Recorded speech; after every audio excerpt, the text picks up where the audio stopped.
Everyone, welcome to another edition of our midweek devotional. Know the Bible, plain and simple. Going through the stories of Scripture today. Joseph, amazing story. If you have not read the whole story of Joseph, you definitely want to sometime. So it's an emotional story. It's really a powerful story.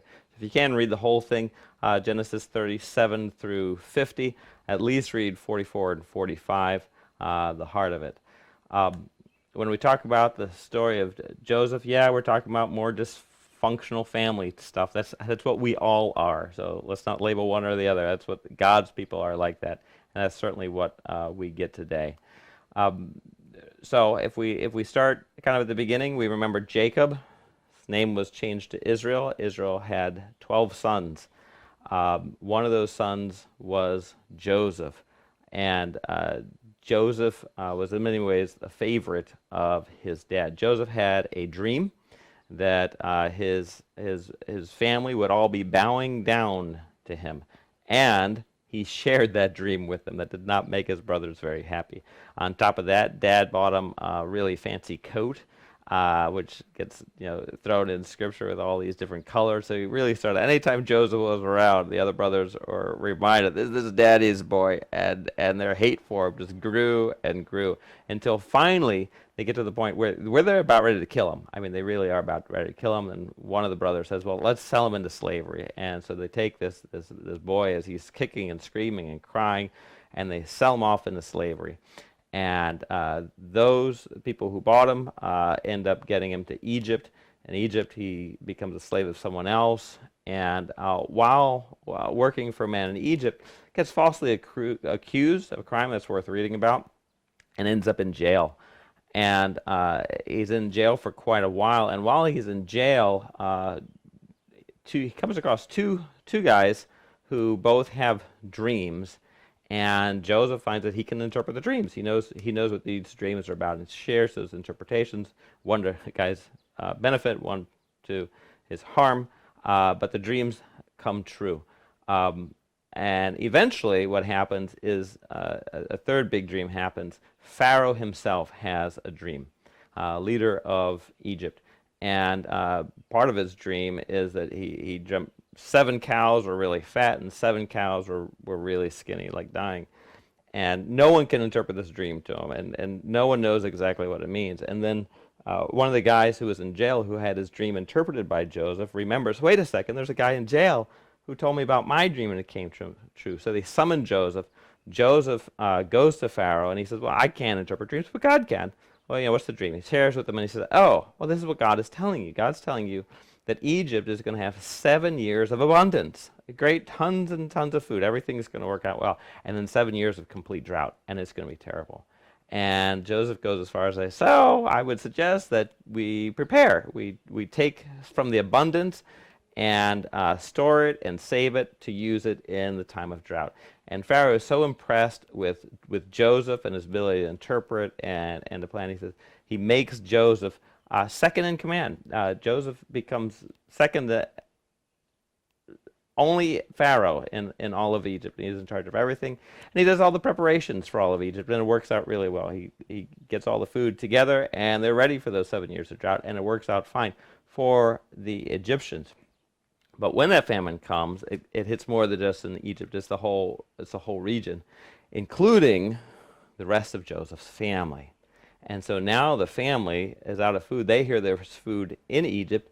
And so 10 of the 11 brothers, not Benjamin, 10 of the 11 brothers go to Egypt looking for food. And they run into Joseph. Only they don't recognize Joseph. He's looking more like an Egyptian. But Joseph recognizes them.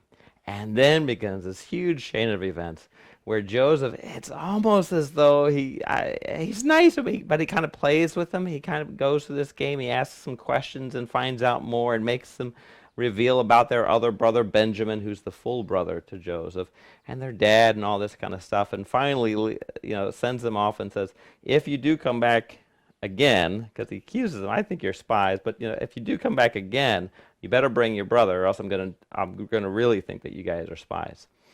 They go back, and all is good, but then they run out of food again, so they have to go back. And now they have to bring Benjamin, which Dad didn't want him to go, because now Benjamin's his favorite, because that was the full brother of Joseph. But finally they have to take him. They go. Judah says, if anything happens to Benjamin, let it be on me.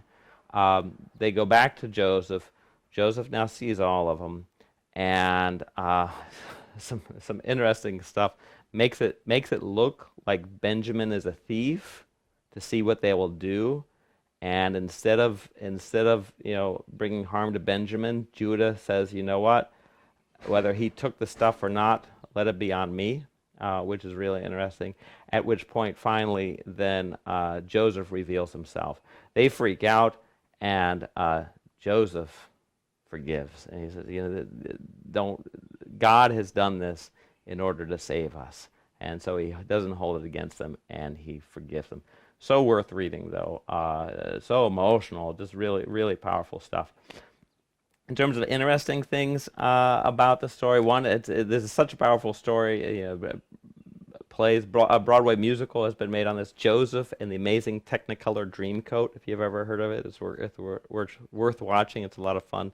Also interesting, Joseph is really a Christ figure in all of this, but the Christ will not be born from his lineage. Okay, the Christ will actually be born from Judah's lineage, the one who is willing to sacrifice himself for the sake of his brother. Joseph's line, though, maybe because he had married an Egyptian, and these are now kind of Egyptian children that he has. He has two kids. Manasseh is the older, and Ephraim. They do play a very important role, and it's interesting. Granddad, Jacob, as he's dying, blesses those two kids, and he switches his hands so that the greater blessing is on the younger. Just like Jacob had tricked his older brother out of the blessing. Now Jacob kind of does the switcheroo now for his grandkids as well, and blesses the younger one with a greater blessing. And Ephraim, indeed, that tribe ends up ruling the majority of Israel down the road. But that's stories to come. In terms of Christ, as I mentioned, Joseph is a Christ figure. I think about Christ on the cross, who again, this epitome of his brothers crucifying him. And he cries out, Father, forgive them, for they don't know what they're doing. And in many ways, Joseph could say the same thing. They didn't know what they were doing. You didn't know what you were doing. You planned harm on me. God was using this for good. He tells them that. Those are Joseph's words to him. And indeed, with Christ as well. We planned harm on Christ. God planned this for our good. Joseph also realizes that his original dream of people bowing down to him as the ruler, his family, is kind of like God didn't make him a ruler to be served by his family, but rather he made him a ruler in order to serve his family, which, again, if that's not Christ, then I don't know what is. So that's the story of Joseph. Talk with each other. What stands out to you? What have you learned? Read it again if you haven't read the whole thing. Share some of your favorite parts, and then take some time to pray with one another, and of course close with the Lord's Prayer. And next time we will do the story of Moses, which is a great one. We'll talk to you then. Thanks a lot.